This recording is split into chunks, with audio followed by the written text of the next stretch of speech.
ಶಿವಮೊಗ್ಗದಲ್ಲಿ ತಯಾರಾದ dairy fresh ice cream. Pure milk ಬಳಕೆ, ರಿಯಲ್ ಫ್ರೂಟ್ಸ್ ನ ನೈಜ ಸವಿ, ನ್ಯಾಚುರಲ್ ಕಲರ್ಸ್ ಮಾತ್ರ, ಯಾವುದೇ ಆಡೆಡ್ ಕಲರ್ಸ್ ಇಲ್ಲ. 15 ವರ್ಷಗಳ ನಂಬಿಕೆಯ ಸೇವೆ, ರುಚಿಯಲ್ಲಿ ಟೇಸ್ಟಿ, ಆರೋಗ್ಯದಲ್ಲಿ ಬೆಸ್ಟ್. ನಮ್ಮ ಊರಿನ ಹೆಮ್ಮೆ, ನಮ್ಮ ರುಚಿಯ ಆಯ್ಕೆ dairy fresh ice cream. ಸರ್ಫಾ quotes, ಸರ್ಫಾ quotes, ಸರ್ಫಾ quotes ರವರ ಸುದೀರ್ಘ ಬಾಳಿಕೆಯ ಸುಂದರವೂ ಆದ ಜಲಾಧಾರಿತ ಪರಿಸರ ಸ್ನೇಹಿ ಪೇಂಟ್ಗಳನ್ನೇ ಬಳಸಿ. Surfa luxury emulsion paint, odourless, low VOC, good for health, good for earth. Surfa coats. ಮಾಜಿ ಡಿಸಿಎಂ ಕೆಎಸ್ ಈಶ್ವರಪ್ಪನವರಿಗೆ ವಿದೇಶದಿಂದ ಅಪರಿಚಿತ ಕರೆ ಬಂದಿದೆ.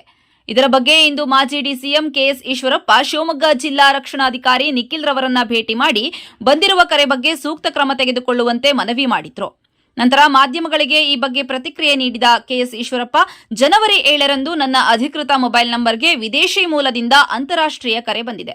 ಈ ಹಿಂದೆಯೂ ವಿದೇಶಿ ಮೂಲದಿಂದ ನನಗೆ ಅಂತಾರಾಷ್ಟ್ರೀಯ ಬೆದರಿಕೆ ಕರೆಗಳು ಬಂದಿವೆ.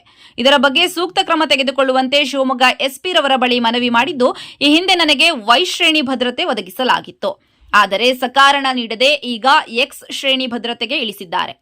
ಈಗಲೂ ನನ್ನ ಪ್ರಾಣಕ್ಕೆ ಬೆದರಿಕೆ ಇರುವ ಕಾರಣ ವೈ ಶ್ರೇಣಿ ಭದ್ರತೆಯನ್ನು ತುರ್ತಾಗಿ ಪುನಃ ಒದಗಿಸಿಕೊಡುವಂತೆ ಮನವಿ ಮಾಡಿದ್ದೇನೆ ಅಂತ ಮಾಜಿ ಡಿಸಿಎಂ ಕೆಎಸ್ ಈಶ್ವರಪ್ಪ ಹೇಳಿದರು. ಹಾಗಾಗಿ ನಾನು ತುಂಬಾ ಸ್ಪಷ್ಟವಾಗಿ ಹೇಳ್ತೀನಿ, ಈ ರೀತಿ ಬೆದರಿಕೆ ಕರೆಗಳಿಗೆ ನಾವ್ಯಾರು ಎದುರೋಲ್ಲ. ಆದ್ರೆ ಈ ಬೆದರಿಕೆ ಕರೆ ಯಾವ ರಾಷ್ಟ್ರದ್ರೋಹಿ ಸಂಘಟನೆಯಿಂದ ಬರ್ತಾ ಇದೆ? ಸಣ್ಣ ಬ್ರೇಕ್ ಮುಗಿಸಿ ಈಶ್ವರಪ್ಪ ಏನ್ ಮಾತಾಡಿದ್ರು ಕೇಳೋಣ ಬನ್ನಿ. ನಿಯಮಿತ ಸ್ತನ ಪರೀಕ್ಷೆಯಿಂದ ಸ್ತನ ಕ್ಯಾನ್ಸರ್ ಅನ್ನ ತಡೆಯಿರಿ. ಆರಂಭಿಕ ಹಂತದಲ್ಲಿ ಪತ್ತೆ ಹಚ್ಚಿದ್ರೆ ಕ್ಯಾನ್ಸರ್ ಅನ್ನ ಗುಣಪಡಿಸುವ ಸಾಧ್ಯತೆ ಹೆಚ್ಚು. ಸ್ತನ ಕ್ಯಾನ್ಸರ್ನ ಆರಂಭಿಕ ಪತ್ತೆಗಾಗಿ ಸ್ಕ್ಯಾನ್ ಮಾಡಿಸಿಕೊಳ್ಳಿ. ಸಂಪರ್ಕಿಸಿ ನಂಜಪ್ಪ ಆಸ್ಪತ್ರೆ, ಕುವೆಂಪು ರಸ್ತೆ, ಶಿವಮೊಗ್ಗ ಮತ್ತು ಮಾಗನೂರು ಬಸಪ್ಪ ರಸ್ತೆ, ದಾವಣಗೆರೆ. ದೂರವಾಣಿ ಸಂಖ್ಯೆ 081922601111 ಅಥವಾ 081822680000.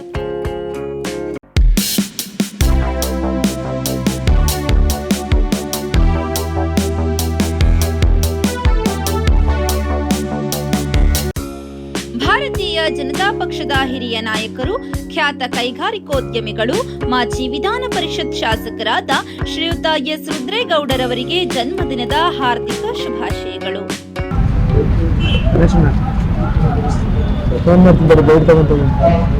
ಜಿಲ್ಲಾ ರಕ್ಷಣಾಧಿಕಾರಿಗಳು ಇದರ ತನಿಖೆಯಿಂದ ಮಾಡಿಸಿ ನಮ್ಮ ಗಮನಕ್ಕೆ ತರ್ತೀನಿ ಅಂತ ಹೇಳಿದ್ದಾರೆ.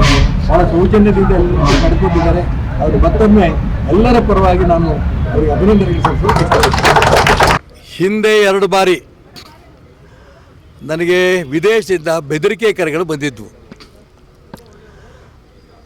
ಅದಾದ ನಂತರ ಆ ಸಂದರ್ಭದಲ್ಲಿ ಹೇಳಿದ್ದೆ, ನಾನು ಯಾವ ದೇಶದ್ರೋಹಿ ಸಂಘಟನೆ ನನಗೆ ಬೆದರಿಕೆ ಕರೆಗಳನ್ನ ಹಾಕಿದೆ, ಯಾವ ದೇಶದ್ರೋಹಿ ವ್ಯಕ್ತಿಗಳು ಈ ಬೆದರಿಕೆ ಕರೆಗಳನ್ನ ಮಾಡ್ತಾ ಇದ್ದಾರೆ, ಇದ್ರ ಬಗ್ಗೆ ತನಿಖೆ ಆಗಬೇಕು ಅನ್ನೋಂಥ ಅಂಶವನ್ನು ಹಿಂದೆ ಸರ್ಕಾರಕ್ಕೆ ನಾನು ಒತ್ತಾಯ ಮಾಡಿದ್ದೆ.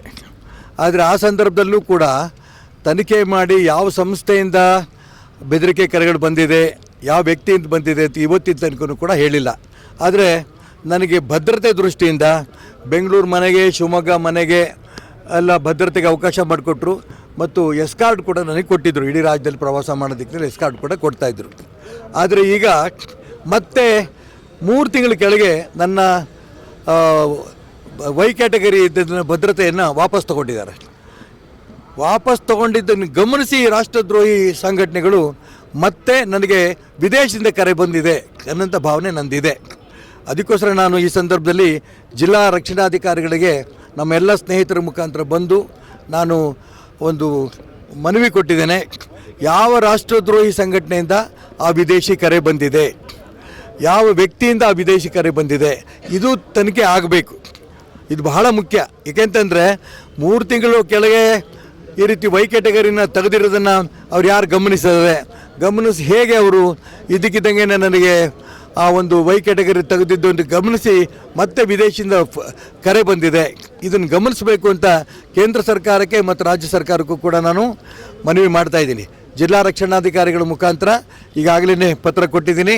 ಯಾವ ಸಂಸ್ಥೆಯಿಂದ ಈ ರೀತಿ ವಿದೇಶದಿಂದ ಕರೆ ಬಂದಿದೆ ಮತ್ತು ಯಾವ ವ್ಯಕ್ತಿಯಿಂದ ವಿದೇಶದಿಂದ ಕರೆ ಬಂದಿದೆ ಅಂತ ತನಿಖೆ ಮಾಡಬೇಕು ಅಂತ ಜಿಲ್ಲಾ ರಕ್ಷಣಾಧಿಕಾರಿಗಳಿಗೆ ನಾನು ಮನವಿ ಕೊಟ್ಟು, ಮತ್ತು ವೈ ಕ್ಯಾಟಗರಿಯಿಂದ ಎಕ್ಸ್ ಕ್ಯಾಟಗರಿ ಮಾಡಿದ್ದಾರೆ, ವಾಪಸ್ ವೈ ಕ್ಯಾಟಗರಿಗೆ ಮಾಡಬೇಕು ಅನ್ನೋ ಒತ್ತಾಯ ಕೂಡ ಈ ಸಂದರ್ಭ ನಾನು ಮಾಡಿದ್ದೀನಿ.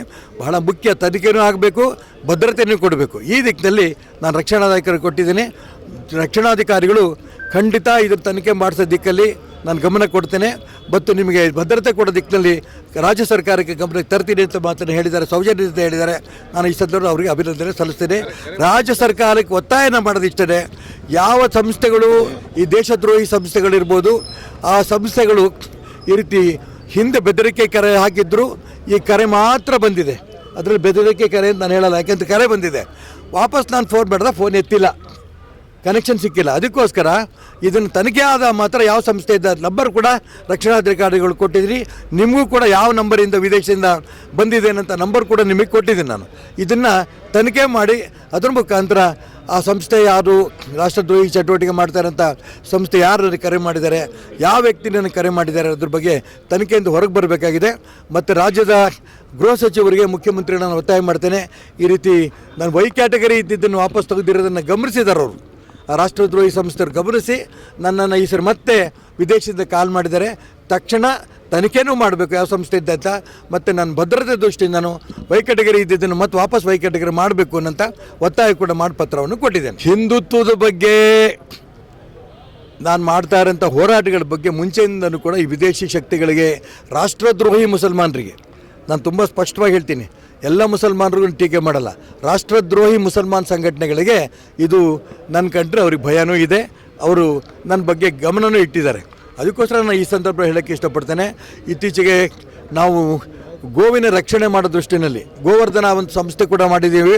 ಪೂಜ್ಯ ಶೃಂಗೇರಿ ಜಗದ್ಗುರುಗಳು ಬಂದು ಹೋಗಿದ್ದಾರೆ, ಯಡಿಯೂರು ಸ್ವಾಮಿಗಳು ಕೂಡ ಈ ಒಂದು ಕಾರ್ಯಕ್ರಮದಲ್ಲಿ ಬಂದೋಗಿದ್ದಾರೆ, ಹುಂಚಾ ಸ್ವಾಮಿಗಳು ಕೂಡ ಬಂದೋಗಿದ್ದಾರೆ. ಈ ರೀತಿ ಎಲ್ಲರೂ ಕೂಡ ಇದಕ್ಕೆ ಆಶೀರ್ವಾದ ಮಾಡ್ತಾ ಇರೋದು, ಗೋವಿನ ರಕ್ಷಣೆ ಮಾಡ್ತಾ ಇರೋದು ಕೂಡ ಈ ದೇಶದ್ರೋಹಿ ಚಟುವಟಿಕೆಗಳಿಗೆ, ದೇಶದ್ರೋಹಿ ಮುಸಲ್ಮಾನರಿಗೆ ಸಹಿಸಲಿಕ್ಕೆ ಆಗಿರಲಿಕ್ಕಿಲ್ಲ. ಅದಕ್ಕೋಸ್ಕರ ಈ ರೀತಿ ಕರೆ ಬಂದಿರ್ಬೋದು ನನಗೆ ಅನ್ನಿಸ್ತಾ ಇದೆ.